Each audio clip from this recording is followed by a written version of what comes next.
Je ne suis pas né d'hier. J'ai rencontré des gens et fait des choses inusitées. Vous croyez peut-être que plus rien ne m'étonne? Détrompez-vous.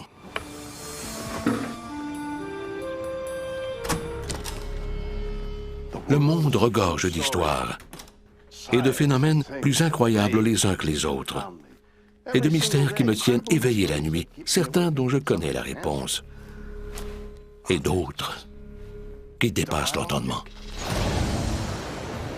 Le corps humain comporte-t-il des mystères qui échappent à la science médicale? En Arkansas, une parachutiste s'écrase après une chute de 3300 mètres. Et elle survit. Comment? Dans l'État de New York, un homme est carbonisé dans son sommeil. La combustion humaine spontanée existe-t-elle? J'ai vu beaucoup d'incendies, mais jamais rien de tel. Et en Angleterre, une jeune fille se charge à bloc d'électricité. Est-elle un réseau électrique ambulant? Ma mère n'osait pas me toucher si j'allumais un interrupteur, car elle était traversée par une décharge électrique. Oui. C'est un monde étrange. Et j'adore ça.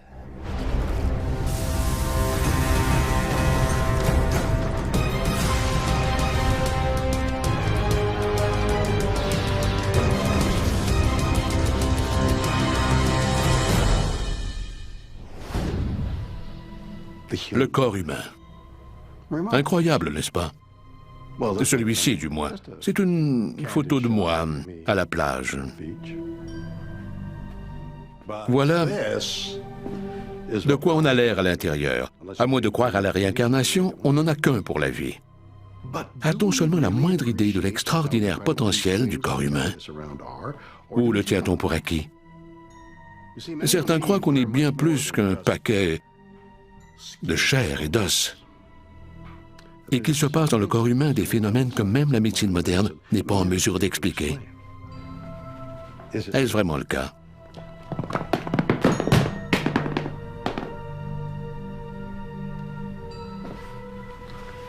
Quelqu'un a un remède contre les indigestions?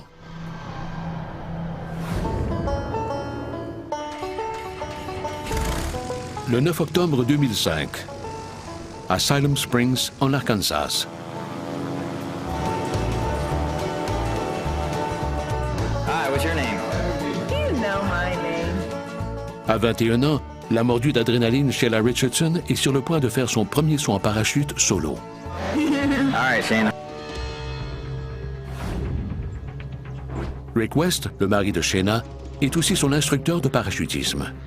Elle était très bien préparée pour ce genre de saut. Le casque de Rick est muni d'une caméra pour filmer le saut de Shayna. Ils feront un saut à 3300 mètres, soit plus de 3 km d'altitude. Au début, tout se déroule comme prévu. La sortie s'est bien passée. Elle a fait un saut parfait. Rick et Shayna piquent vers le sol à la vitesse limite de chute de 190 km/h. Après 30 secondes de chute libre, Shayna tire sur le câble d'ouverture. On m'entend dire dans la vidéo,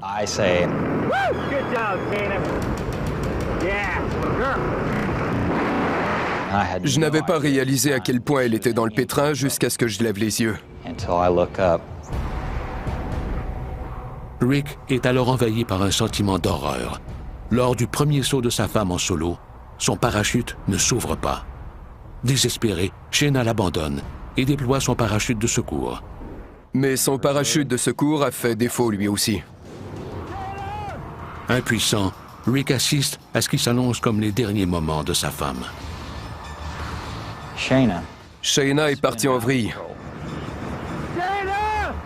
À 2500 mètres du sol, le parachute de secours de Shayna s'en mêle. Hors de tout contrôle, elle pique vers le sol à plus de 20 mètres à la seconde. J'ai été pris de panique. Elle tournoyait sans arrêt tandis qu'elle fonçait tout droit vers les voitures, les semi-remorques, la route et les bâtiments. Impuissant, Rick ne peut que regarder Shayna se diriger vers une mort certaine.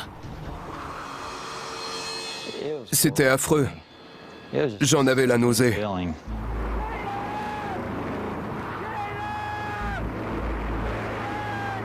Sous le regard horrifié de Rick, Shayna s'écrase dans un stationnement.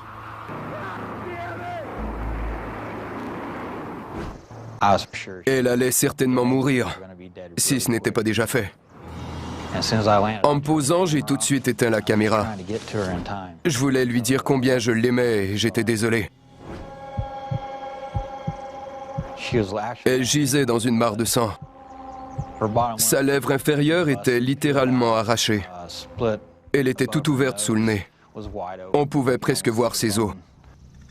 Mais un phénomène relevant du miracle se produit.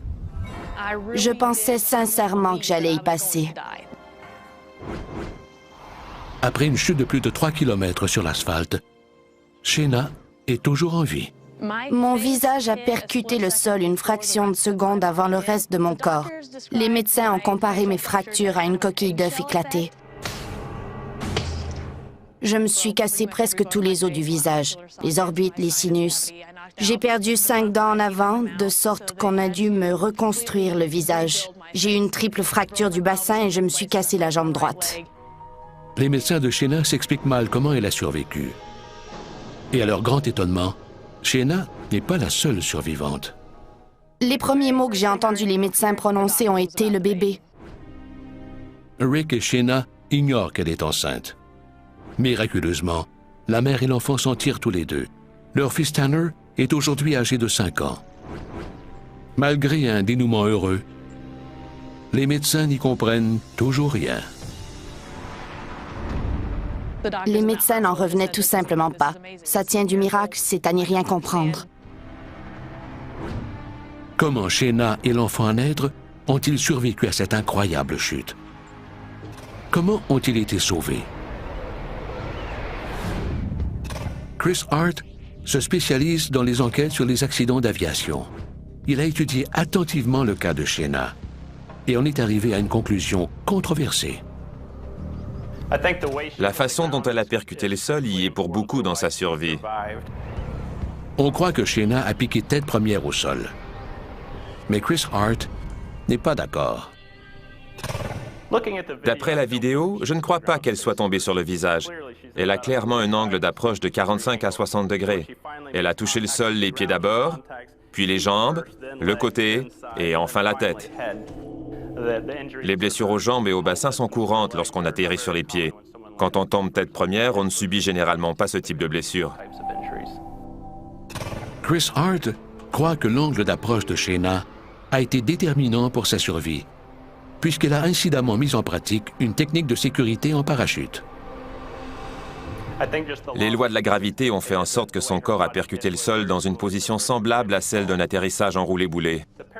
La technique d'atterrissage en roulé-boulé améliore les chances de survie à un atterrissage rude sans se blesser. Elle consiste essentiellement à répartir la force de l'impact sur 5 parties du corps. On commence par poser la plante des pieds au sol, puis les mollets, les cuisses, les hanches et enfin le côté du corps. Ce type d'atterrissage a la même fonction que le pare-choc d'une voiture. L'idée est de protéger la tête et le corps agit comme un amortisseur de choc. Mais qu'en est-il des blessures de Shayna au visage? Comment un atterrissage réussi a-t-il pu donner lieu à des blessures aussi graves? Même si elle n'est pas tombée tête première, elle a percuté le sol à une vitesse phénoménale. Elle a été blessée sur toutes les parties du corps directement touchées. Son visage a sans doute heurté le sol en dernier, mais à une vitesse telle qu'il a été sérieusement endommagé. Vu le manque d'expérience, il est encore heureux que Shayna ait effectué un atterrissage de type roulé-boulé. Sinon, elle aurait certainement péri. Elle a eu une chance inouïe. L'exécution fortuite d'un atterrissage en roulé-boulé a-t-elle sauvé la vie de Shayna? Ou l'explication échappe-t-elle à la science?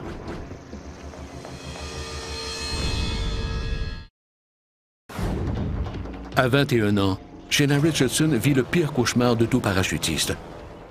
son parachute ne s'ouvre pas et elle percute le sol après une chute de 3300 mètres. Contre toute attente, elle survit. Comment? Sophie Burnham est auteure. Elle croit que l'expérience de Shayna relève littéralement d'un miracle.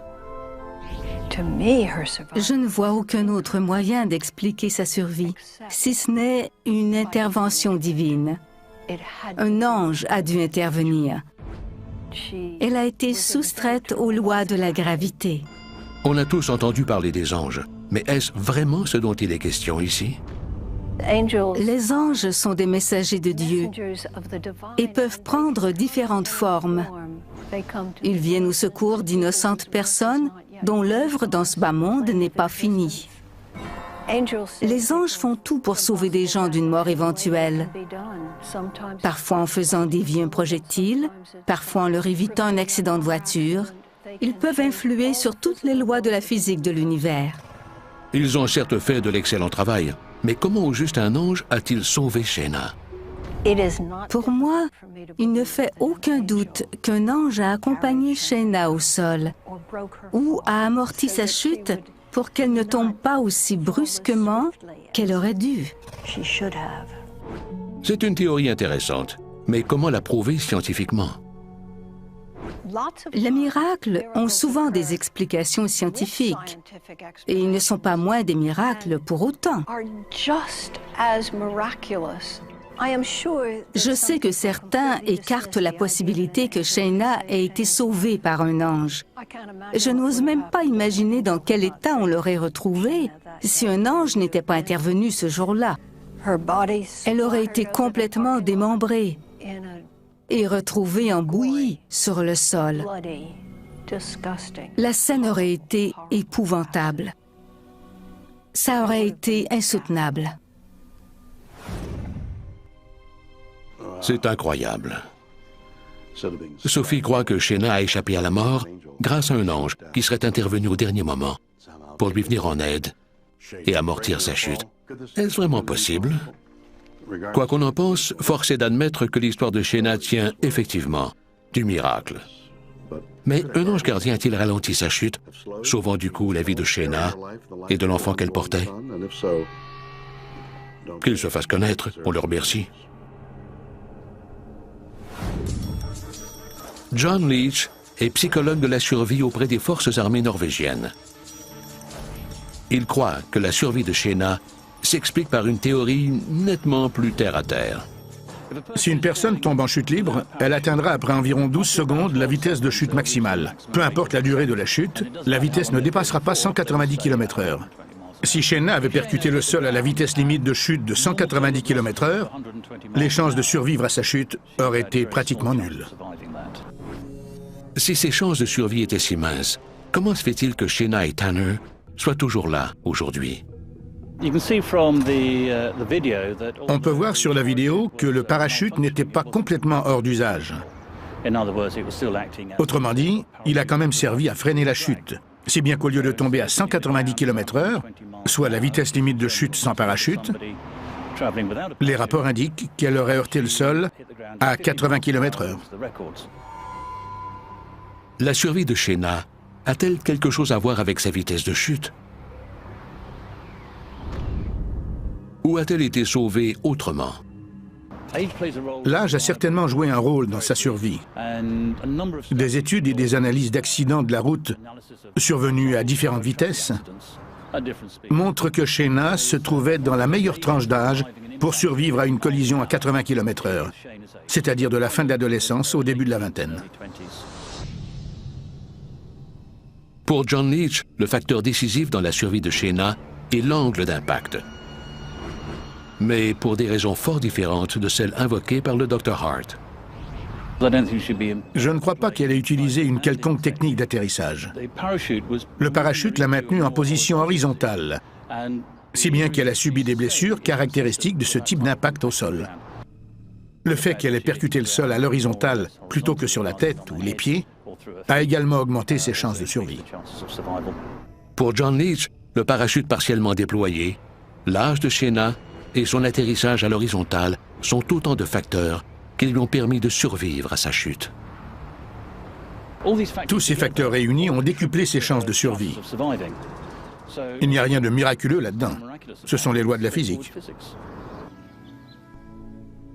L'étonnante survie de Shayna s'explique-t-elle par la physique? Ou est-ce le fruit d'une intervention divine? A-t-elle été sauvée par une puissance supérieure? Ou est-ce un heureux hasard si elle a appliqué la technique du roulé-boulé? Pour l'instant, le mystère persiste. Mais tout ça est décidément bizarre ou quoi?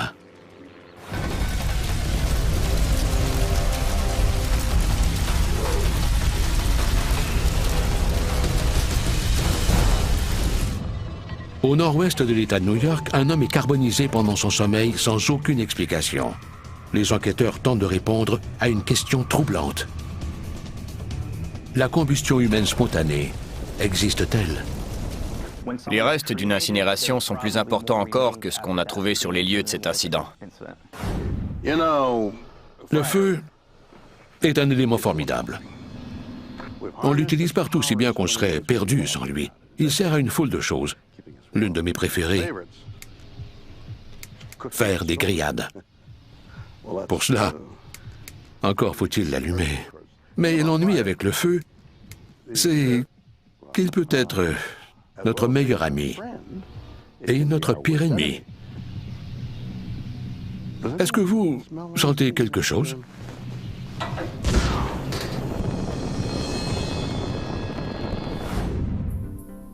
En 1986, Ray Harland, alors étudiant, est en visite chez son père Jack, coroner dans l'État de New York, lorsque le téléphone sonne.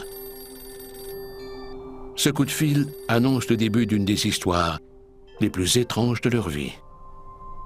Mon père exploite le salon funéraire local et était alors coroner du comté. Un homme seul était décédé.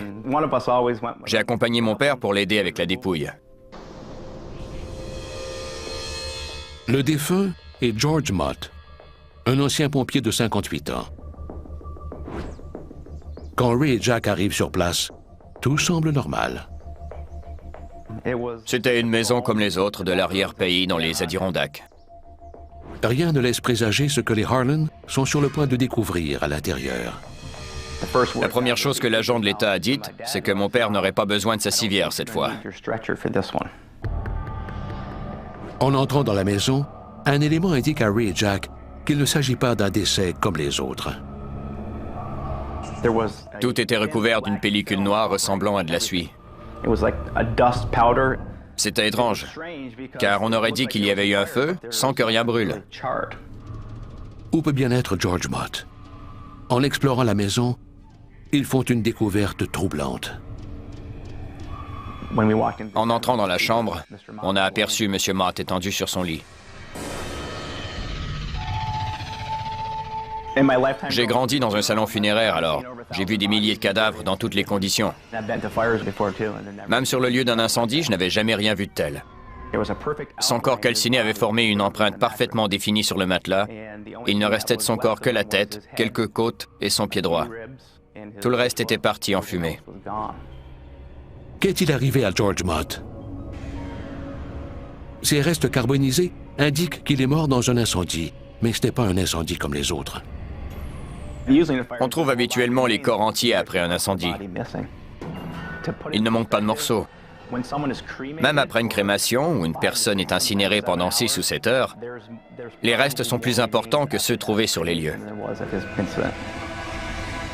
Voilà un mystère aussi macabre que déconcertant. George Mott a été réduit en cendres fines. Mais étonnamment, les objets qui l'entourent n'ont même pas roussi, y compris une boîte d'allumettes à quelques centimètres de là. Comment est-ce possible? De plus, partout dans la maison, des éléments indiquent qu'il s'agit d'un incendie hors du commun. Tous les objets de plastique confondus, du boîtier de la télévision au téléphone, qui a été réduit en une vulgaire boule de plastique. Le mystère s'épaissit. Quel genre de chaleur ou d'incendie peut réduire un homme en cendres et faire fondre le plastique, mais épargner une maison? Les pompiers ont cru qu'il s'agissait d'une fuite de gaz sous son lit, mais les dommages auraient été nettement plus importants. Aucune fuite n'a été détectée. Ray avance sa propre théorie. Quand j'ai parlé de combustion humaine spontanée, on m'a regardé comme si j'étais complètement fou. La combustion humaine spontanée, ou CHS, est un phénomène inusité, voulant qu'une personne s'enflamme subitement sans aucune raison apparente. Étonnamment, 40 autres cas de CHS ont été documentés au cours du siècle dernier. Personne dans la pièce n'en avait entendu parler. Ils ont tous eu la même réaction et se sont demandé de quoi je pouvais bien parler. L'enquête sur le décès de George Mott est toujours irrésolue. Mary Harlan n'a aucun doute sur ce qui s'est passé. Je crois toujours que c'est un cas de combustion humaine spontanée. Je ne vois aucune autre explication. Pour moi, c'est clair. C'est étrange, n'est-ce pas? C'est connu, les batteurs de heavy metal ont la mauvaise habitude de fumer à tout moment. Mais un pauvre homme, innocent, qui ne fait mal à personne, et qui part en fumée pendant son sommeil? Que se passe-t-il au juste? Sommes-nous en sécurité? Oh non, pas encore!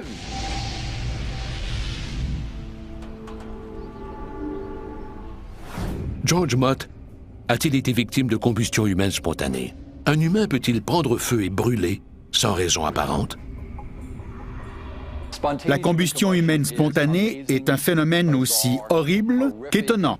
Ceci étant dit, elle est bien réelle. Un homme est carbonisé dans un étrange incendie inexplicable.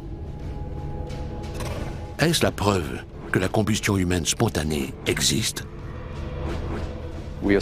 Après avoir étudié cet incroyable phénomène pendant plus de 3 décennies, on peut affirmer avec certitude que la combustion spontanée existe. Larry Arnold est auteur. Il se consacre à l'étude de la combustion humaine spontanée. Il a examiné le cas de George Mott. Visiter les lieux de ce phénomène aussi rare qu'étonnant donne froid dans le dos. C'est assez sinistre. On se retrouve devant un corps encore plus calciné qu'après des heures d'incinération à des températures extrêmes. Comment George Mott a-t-il pu s'enflammer? Larry Arnold croit que la réponse pourrait être invisible à l'œil nu. On s'est demandé quelle aurait été l'énergie nécessaire pour incinérer George Mott dans les conditions naturelles. Et si une particule pouvait être porteuse d'une telle énergie? On a étudié la question du point de vue de la physique quantique. On a découvert une particule infiniment petite, encore plus petite qu'un atome, mais qui contient un niveau d'énergie phénoménal. Larry Arnold a baptisé ces particules subatomiques des pyrotrons. Malgré leur petite taille, elles seraient gonflées à bloc. Elles sont si petites qu'elles peuvent traverser librement la matière tridimensionnelle et peut-être même des galaxies sans jamais rencontrer d'obstacles. Mais selon Larry, lorsque les pyrotrons entrent en contact avec une barrière physique, les résultats sont catastrophiques. En de rares occasions tout à fait fortuites, le hasard fait qu'un pyrotron chargé à bloc d'énergie se heurte à la matière que constitue le corps humain. Cette collision serait à l'origine de la combustion humaine spontanée. C'est un peu comme si une mini-bombe nucléaire explosait à l'intérieur du corps. La combustion humaine spontanée résulte-t-elle de la collision entre un pyrotron et une particule à l'intérieur du corps humain? George Mott a-t-il été victime d'un phénomène physique inouï? On ne connaît actuellement aucun mécanisme chimique qui donnerait au corps humain la capacité de s'enflammer subitement et d'être anéanti par le feu. Joe Nickell est enquêteur du paranormal. Il croit fermement que la combustion humaine spontanée n'est qu'un mythe, et il a une explication rationnelle. J'ai examiné 30 cas, rapportés entre le 18e et le 20e siècle. Pour chacun de ces cas, il y avait une source plausible d'allumage. L'explication la plus logique, dans le cas de George Mott, est la présence d'une boîte d'allumettes posée directement sur son concentrateur d'oxygène. Peut-être s'est-il tout simplement levé pour allumer la cuisinière et une étincelle s'est logée dans ses vêtements. comment une simple étincelle, ou même une cigarette, aurait-elle pu brûler un corps humain à ce point? En termes médico-légaux, on appelle ce phénomène l'effet de mèche. La mèche d'une bougie, par exemple, ne produit pas de flamme intense.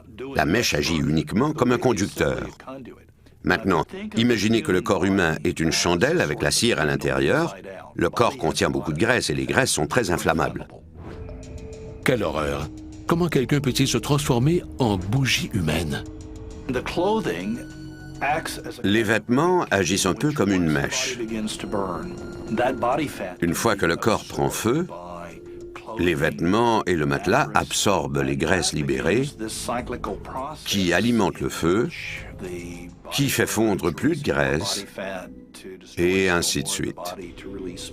C'est pourquoi l'effet de mèche engendre un phénomène de combustion si efficace. Mais si nos vêtements prenaient feu, pourquoi ne pas simplement les éteindre? Dans certains cas, la victime a fait une crise cardiaque. Dans d'autres, elle s'est endormie et le feu s'est déclaré dans une matière inflammable près d'elle, en fumant la pièce et asphyxiant la personne dans son sommeil si bien qu'elle n'a jamais réagi. Joe Nickell croit que cette théorie explique l'absence presque complète de dommages causés par le feu autour du corps. Puisqu'il ne s'agit pas d'un incendie majeur, les objets à proximité ne brûlent pas. De la même façon, on peut s'asseoir près d'un feu de camp et griller des guimauves sans pour autant s'enflammer. C'est la même chose avec l'effet de mèche. Comment expliquer alors que des objets ont fondu un peu partout dans la maison? La chaleur s'accumule et s'intensifie. Les objets situés au-delà d'une certaine limite fondent en raison de la chaleur accumulée à ces endroits. Dans le cas de George Mott, tout était recouvert d'une pellicule de suie. C'est généralement le cas lorsqu'une quantité importante de matière organique brûle. Pour Joe Nickell, l'explication est claire. La seule chose que la science humaine nous révèle sur la combustion humaine spontanée, c'est qu'elle n'existe pas. Le cas de George Mott n'a rien d'un mystère. Considérez cette affaire résolue. La théorie de Joe Nickell prouve-t-elle que la combustion humaine spontanée n'existe pas? Ces affreux décès s'expliquent-ils par l'effet de mèche? On a tenté de valider cette théorie en laboratoire. D'autres disciplines médico-légales ont essayé, elles aussi. On n'a pas pu recréer ces incendies dans un environnement contrôlé. Ni nous, ni les enquêteurs du comté d'Essex n'y sommes parvenus. La combustion humaine spontanée est un phénomène aussi horrible qu'étonnant. Ceci étant dit, elle est bien réelle. La combustion humaine spontanée se peut-elle vraiment? Voilà une question encore controversée. Ce que l'on sait avec certitude, en revanche, c'est que tout ça est décidément très étrange.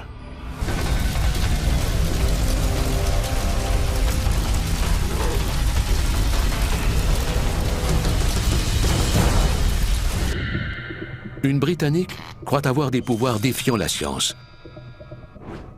Peut-elle maîtriser l'énergie électrique? L'idée que les choses pourraient mal tourner m'effraie au plus haut point. Dans le domaine de la médecine, rares sont les phénomènes qui n'ont aucune explication scientifique. Oh mon Dieu! Quelle horreur! Oh! Il n'en demeure pas moins que certains mystères parfois inexplicables ont de quoi glacer le sang. Ou, comme dans la prochaine histoire, créer une légère tension au bout des doigts. Bizarre. Ou quoi? Originaire de Londres, en Angleterre, Debbie Wolfe croit être une enfant comme les autres. Il m'a fallu un certain moment pour comprendre que j'étais différente, mais ma mère l'a su tout de suite. Debbie est âgée de 4 ans quand sa mère remarque un comportement inhabituel chez sa fille. Ma mère a relevé des anomalies récurrentes. Je déchargeais systématiquement les piles des baladeurs des gens autour de moi. J'avais tendance à griller les ampoules. Ma mère n'osait pas me toucher si j'allumais un interrupteur, car elle était traversée par une décharge électrique. Étonnamment, cette fillette semble accumuler des charges impressionnantes d'électricité. Comment expliquer ce phénomène? Pour Debbie et sa famille, c'est le début d'une épreuve aussi troublante que choquante. Chaque fois que je m'approchais du téléviseur, les chaînes et le volume changeaient tout seuls, ou la télé s'éteignait. Mon père m'interdisait d'entrer dans le salon quand il écoutait le football pour éviter que les chaînes s'emballent. Étonnamment, chaque fois que Debbie interagit avec un appareil électrique, des dommages s'ensuivent. Elle les fait surchauffer, décharge les piles et fait exploser les ampoules. Au fil du temps, son problème ne fait que s'aggraver. Je me souviens d'un incident en particulier. Je devais avoir environ 6 ans. J'accompagnais ma mère dans une de ses boutiques préférées. Chaque fois qu'on passait devant un lampadaire, il s'éteignait. Les capacités électriques de Debbie s'intensifient à chaque pas. Une fois arrivée au magasin, la situation dégénère. Les vêtements étaient suspendus sur des supports de métal. Pour une raison que j'ignore, chaque fois que j'y touchais, je voyais le courant passer et je l'entendais crépiter. Ma mère a essayé de m'en éloigner. Mais sa mère ne réagit pas assez vite.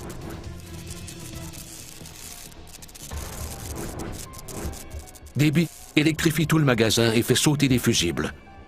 Le magasin est plongé dans le noir.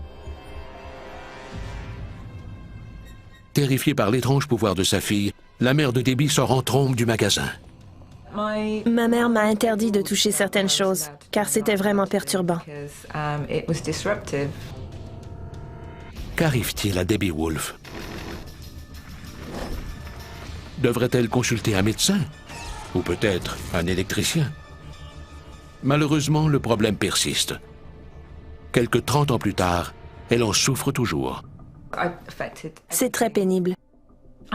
J'ai perdu un emploi dans une boîte de nuit parce que chaque fois que je passais devant la cabine du disc jockey, la musique s'arrêtait. Ma maison est un véritable cimetière d'appareils électriques. Je déteste par-dessus tout prendre l'avion, mais je n'ai pas le choix. J'ai horreur de ça. La seule pensée que je pourrais arrêter un avion en plein vol me donne la chair de poule. L'idée que les choses pourraient mal tourner m'effraie au plus haut point.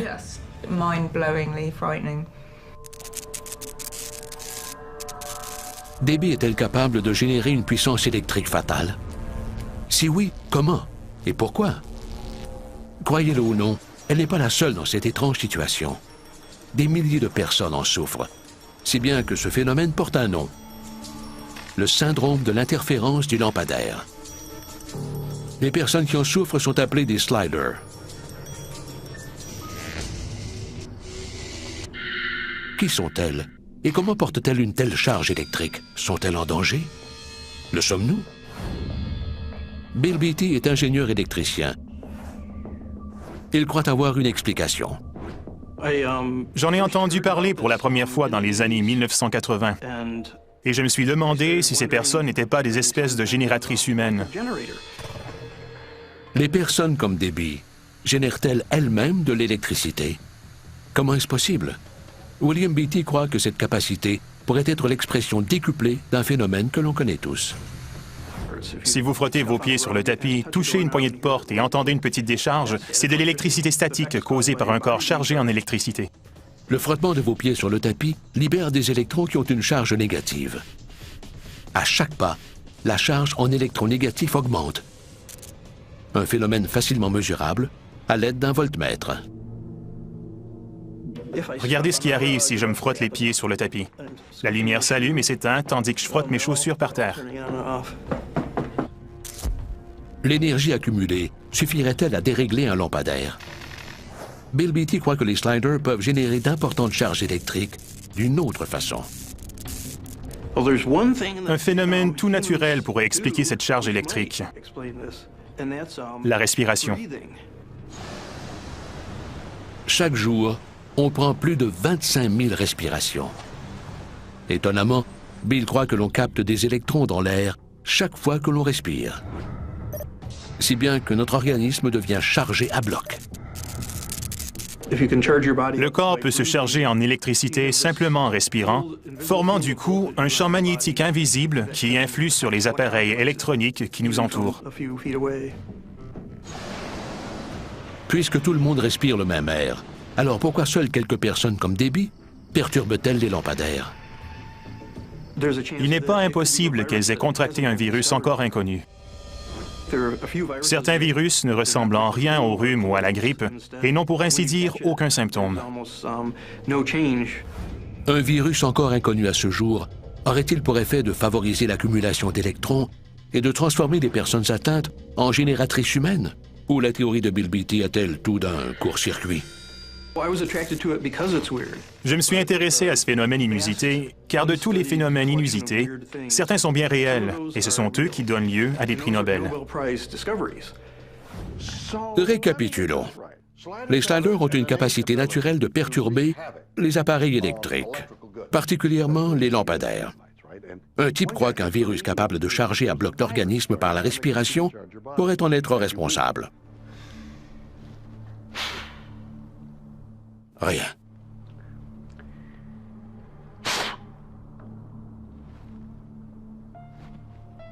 N'y a-t-il vraiment aucune autre explication? La plupart des défaillances électriques ne sont-elles pas simplement causées par des imbéciles qui ne savent pas ce qu'ils font? Les sliders ont-ils vraiment le pouvoir de générer de l'électricité? Partout dans le monde, des centaines de personnes ont la capacité d'interférer avec l'électricité. Ont-elles un pouvoir défiant la science? Lee Colville étudie ce phénomène depuis 5 ans.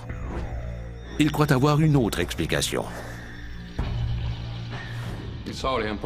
Il est très improbable qu'une personne génère assez d'électricité pour dérégler un lampadaire. À mon avis, il s'agit d'une pure coïncidence. Comment le hasard peut-il expliquer l'incroyable effet qu'ont les sliders sur le mobilier électrique, comme les lampadaires? La plupart des gens ne savent pas comment fonctionnent les lampadaires, ni ce qui se produit lorsque l'un d'eux est défectueux. Voici un lampadaire avec une lampe à vapeur de sodium à haute pression. De nombreux lampadaires utilisent des ampoules au sodium. À la fin de leur vie utile, ils ne grillent pas soudainement et ne clignotent pas comme des lampes fluorescentes.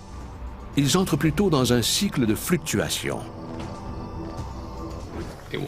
Ils s'éteignent, se refroidissent et se rallument. Puis ils se réchauffent, s'éteignent pour se refroidir, s'allumant et s'éteignant périodiquement. Quiconque passe sous un lampadaire au moment où il s'éteint pourrait penser en être la cause. Mais qu'en est-il de Debbie Wolfe, qui aurait provoqué une panne dans toute une rue? Les lampes d'une même rangée ont été installées en même temps. Si l'une d'elles fait défaut, alors il ne serait pas étonnant que d'autres aussi. Des lampadaires défectueux sont-ils à l'origine de ce mystère? Qu'en est-il de tous les autres appareils électriques que Debbie a détruits?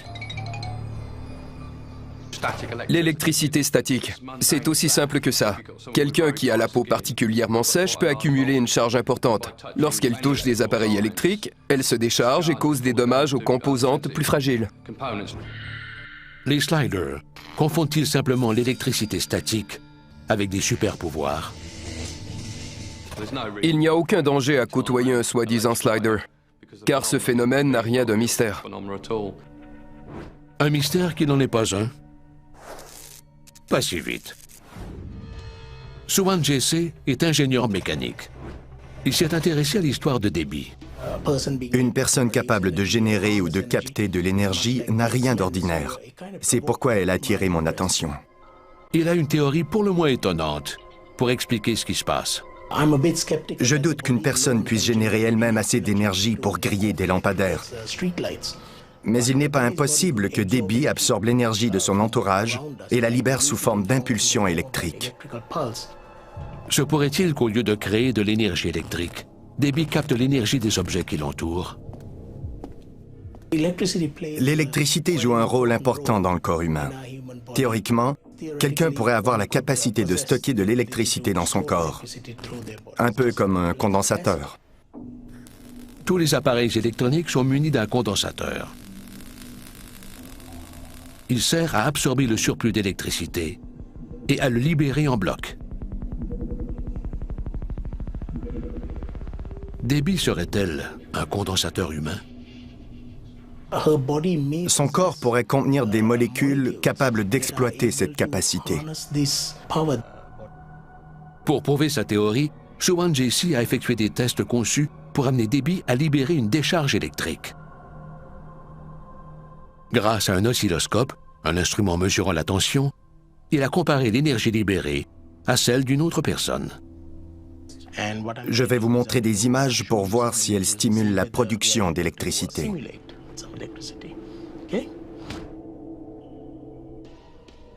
Debbie semble libérer une plus grande tension lorsqu'elle est excitée ou stressée. Shuan utilise des images susceptibles de provoquer ces sentiments. Bien qu'elles ne soient pas concluantes, certaines des expériences produisent des résultats étonnants. J'ai remarqué que la tension libérée par le corps de Debbie est supérieure à celle produite par d'autres personnes. Il s'agit donc d'un phénomène bien réel. Malheureusement, Debbie n'a aucun contrôle sur son étrange capacité. Je ne sais jamais quand je vais causer des dommages électriques ou non. Je serais riche si je pouvais faire des démonstrations dans un cirque, mais ce n'est malheureusement pas le cas. Debbie et des milliers d'autres personnes peuvent-elles vraiment emmagasiner de l'électricité et la libérer en bloc? Un virus inconnu les a-t-elle transformées en génératrices humaines ou n'est-ce que le fruit d'une série de coïncidences? Quoi qu'il en soit, tout ça est décidément très bizarre, ou quoi?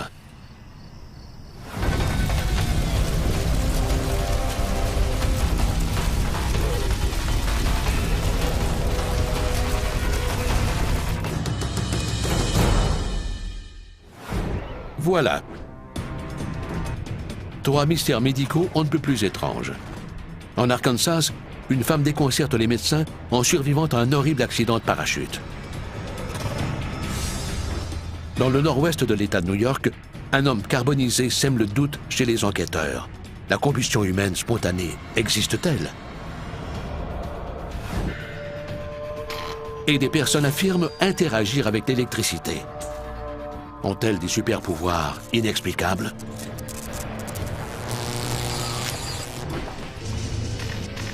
À vous de juger.